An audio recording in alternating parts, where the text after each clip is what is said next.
what I was saying was, it's a team effort. We have to work together in order to get everything done we need to get done. And if you feel out here and you feel alone, it's easy sometimes to do this work and feel alone. Man, call somebody, send an email, send a text. Don't feel like you have to bear the weight of everything that's happening on your own, because guess what? None of this stuff happened by one person's doing. It was a team effort getting us into all these messes, and it's going to be a team effort getting all of this out. That's right. So, with that being said, I want to bring up our esteemed and special speaker today. So, Rev Jonathan Britt is the pastor of First Presbyterian Church of Lansdowne in Delaware County. Jonathan is a longtime activist for peace and freedom for Palestine. In 2012 and 2013, while in seminary, Jonathan studied at the Tantor Ecumenical Institute in Bethlehem in the occupied West Bank. His coursework focused on how religion has influenced the relationship between Palestinians and Israelis. He also studied under Palestinian contextual theology under Father Jamal Davis. Jonathan is a member of the Fridays at Fetterman's leadership team, and he has been a regular attender at Friday vigils since their start up in 2023, even in the snow. Prior to moving to Lansdowne in 2021, Jonathan served as the co-chair of the Houston Muslim Presbyterian Dialogue Group. So I want to have you guys give a big, warm applause, a big hand for Jonathan. Thank you.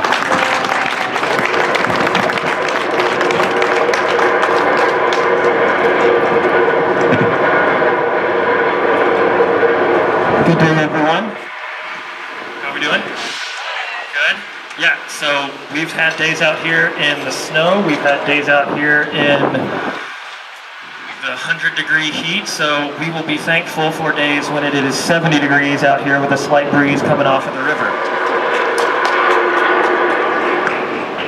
What I want to do, the first time I spoke as presenter for the vigil was all the way back in either, I think, January or February of 2024. So it was still relatively early on in this genocide, and what I wanted to do then was try to make the case that the conflict, although we've been told that it's complicated, that this is something that we as people are too naive to understand, too uninformed to understand, that really what we were witnessing then and what we are witnessing now is not a complicated thing.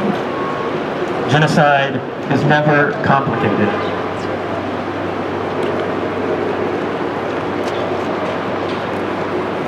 The reason I did that was because I think for a lot of people in our society, we've been told that it's complicated, and we may not have been, we may have felt uninformed about what was going on.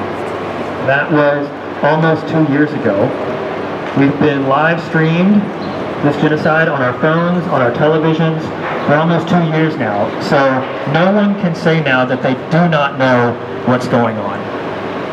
This is something that if you do not understand what's going on now, it is not because the world has not shown you. Just as much as the reason we are out here is for Palestinians, for Gaza, for peace in that land, it is also for us now. This is a part of our identity, a part of keeping our humanity, and part of who we want to be as a people, as a country, and as a society. And so, what I want to do is I want to talk to you less about what's going on over there right now, because I think we all have a good idea about that.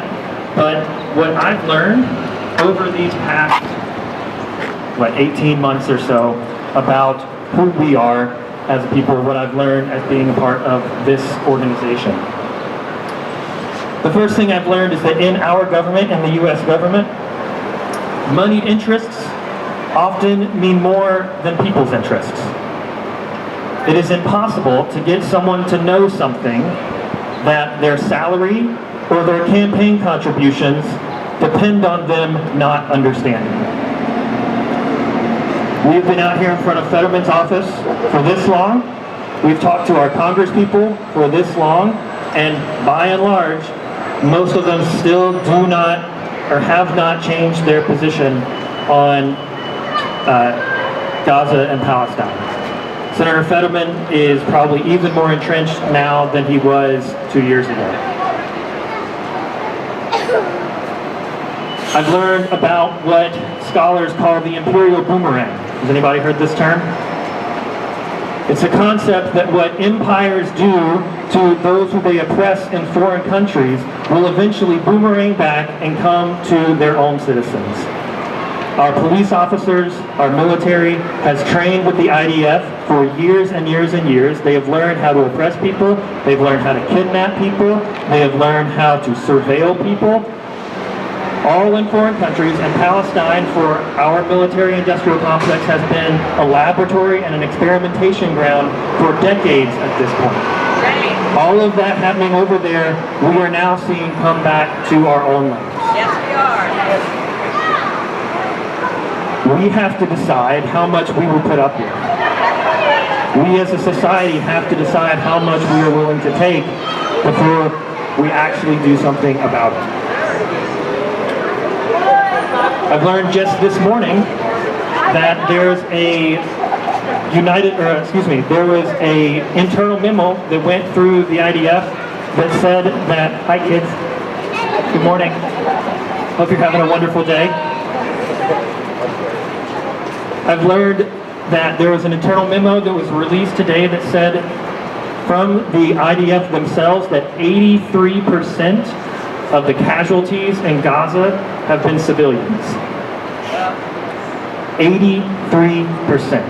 4 out of every 5 people have been civilians just by their own internal estimates. We know that the numbers that are being reported as casualty numbers at this point are vastly low from what the actual reality is. And so one day, as a society, we are going to have to reckon with how our tax dollars were spent on this genocide. I learned this morning as well that the United Nations has finally officially declared Gaza to be in a famine, as if our own eyes had not been telling us that for weeks and weeks and weeks.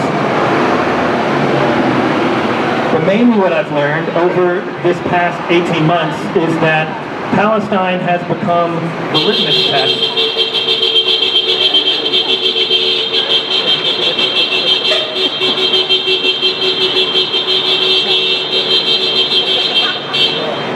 Amen. I've learned that Palestine has become the litmus test for who I can trust. Palestine has become the first thing that I consider when I look at a company, if I am going to give them my business.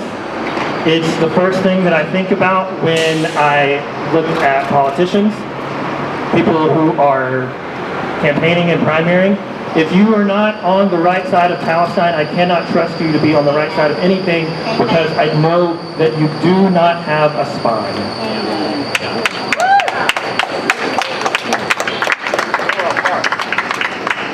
Might not have been that way 2 years ago. At this point, that is what it is for me.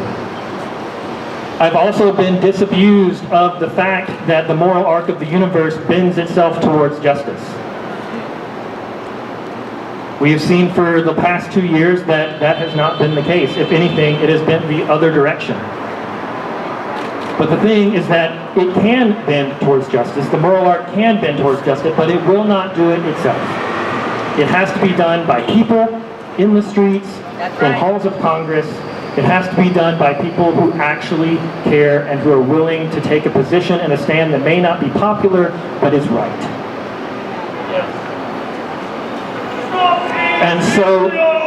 And so I think about what the Apostle Paul says, that even though we have seen things go from bad to worse,